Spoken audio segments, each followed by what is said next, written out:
Vamos a ver el método de Frobenius, en el cual ahora tenemos una ecuación diferencial de segundo orden, que ya no está acompañado de coeficientes constantes, sino de funciones de x, como podemos observar aquí.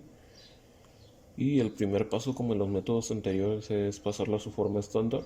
Para hacer esto dividimos toda la ecuación entre ax. Al hacer esto obtenemos esta ecuación de aquí, en la cual nuestra y' ya está sola. Y obtenemos estas nuevas funciones que son p de x y q de x. Y la primera condición es que si x igual a 0 no es un punto ordinario, entonces podemos hacer esto que está aquí, de tal manera que multipliquemos nuestras y's por una x que esté elevada a la respectiva derivada. Pero aquí por ejemplo tenemos nuestra y', entonces la vamos a multiplicar por una x cuadrada. Aquí tenemos una y', la vamos a multiplicar por una x, y aquí tenemos una y, entonces la multiplicamos por cualquier otra cosa y obtenemos esta q minúscula de x, que ya no es la misma función de aquí. Y esa es la primera condición. La segunda condición es la que aparece aquí. Si p de x y q de x son funciones analíticas en x es igual a 0, en otras palabras, punto singular regular, entonces se puede aplicar el método de Frobenius. En cualquier otro caso ya no se puede aplicar y tendremos que buscar algún otro método. Pero como en nuestro caso sí, vamos a ver entonces en qué consiste el método. En primer lugar necesitamos algo que se conoce como la serie de Frobenius, la cual es esta que está aquí, en la que tenemos y es igual a la sumatoria desde que n es igual a 0 hasta infinito de c sub n x a la n más r.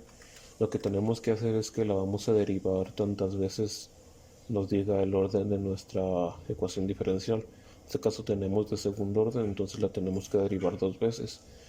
Y pues en el método anterior de series de potencias ya vimos cómo se derivan las series. Entonces aquí tenemos la primera derivada y aquí tenemos la segunda derivada, que es todo esto de aquí. Pero un punto importante a aclarar: en estas series no podemos empezar en un número diferente de 0. ¿Qué me refiero? Cuando teníamos series de potencias, por ejemplo, si teníamos la primera derivada, podíamos cambiar este n igual a 0 por n igual a 1. Si teníamos la segunda derivada, podíamos cambiar a n es igual a 2, desde n es igual a 0. Pero en las series de Frobenius no podemos hacer esto. Entonces, forzosamente tienen que empezar en 0 siempre.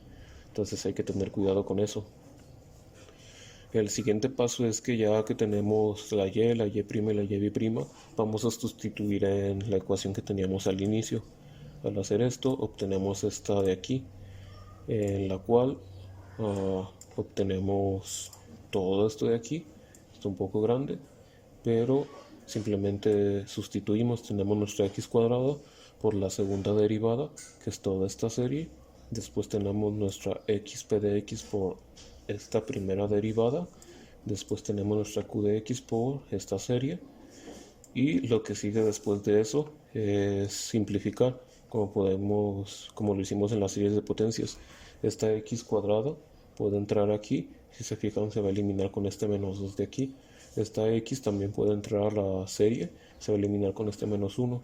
Y nos va a quedar este resultado de abajo simplificado, en el que ya no tenemos ni la x cuadrada ni esta x, y aquí podemos ver que ya solo nos quedó x a la n más r y x a la n más r. Y como p y q son analíticas, se pueden escribir de otra manera. Esta p de x y esta q de x son analíticas, eso fue lo que acordamos desde un inicio.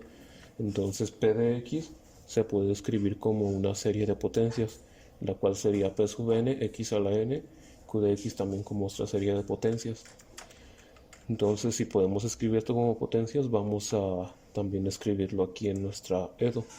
Al escribirlo como serie de potencias, nos queda toda esta cosa de aquí, en la que tenemos la segunda derivada, nuestra p de x, pero ahora escrito como serie, y aquí también tenemos nuestra q de x, pero escrito como serie.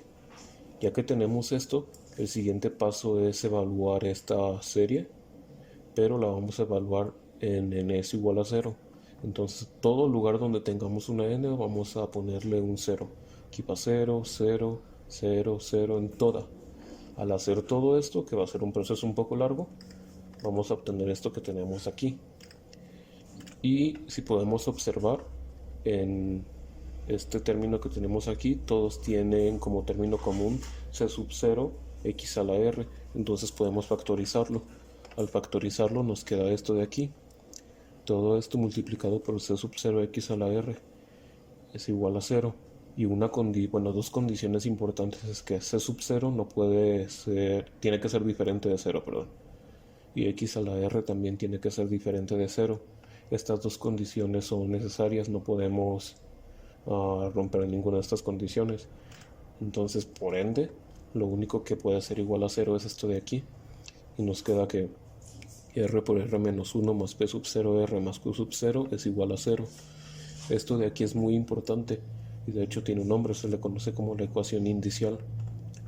Y si ustedes se fijan, aquí tenemos una r por otra r, lo que va a dar una r cuadrada, dando a entender que esta es una ecuación de segundo orden. Ok, el siguiente paso sería resolver esta ecuación, pero tendríamos tres posibles situaciones. Entonces vamos a ver esas situaciones. Entonces, para hacer eso tenemos también que tener una condición, sea R1 y R2 son las soluciones de esa ecuación, y recuerden que son dos porque es una ecuación de segundo orden. Entonces, sea R1 mayor o igual que R2, entonces tenemos tres casos. El caso 1 es que R1 menos R2 no sea un entero. Un ejemplo podría ser que R1 sea, no sé, 1 y R2 sea 3 cuartos.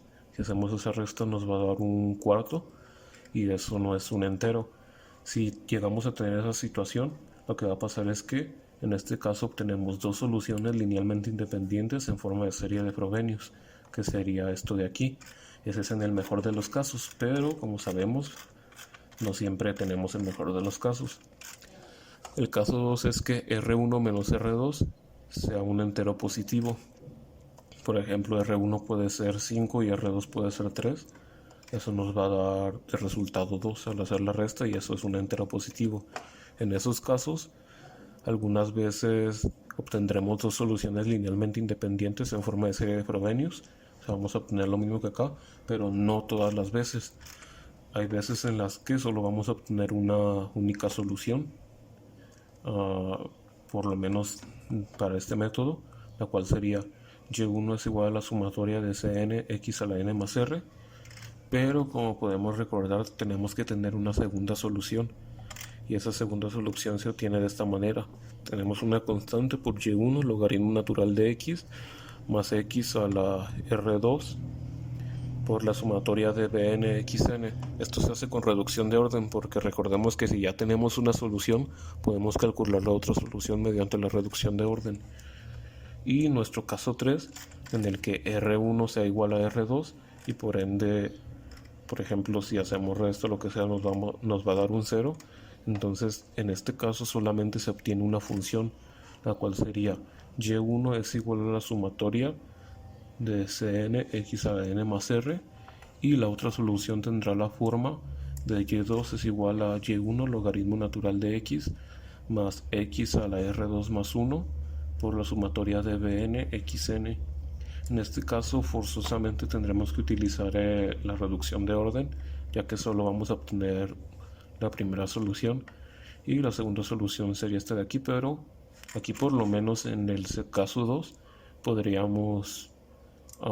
nos podría dar de que obtuviéramos con suerte dos soluciones linealmente independientes, pero aquí en el caso 3 ya no tenemos esa suerte y forzosamente tiene que ser con reducción de orden el y2. Entonces ese es el método de Frobenius. Está un poco largo, pero sí nos ayuda para poder resolver ecuaciones que a primera vista parecerían un poco difíciles, pero en realidad no lo son.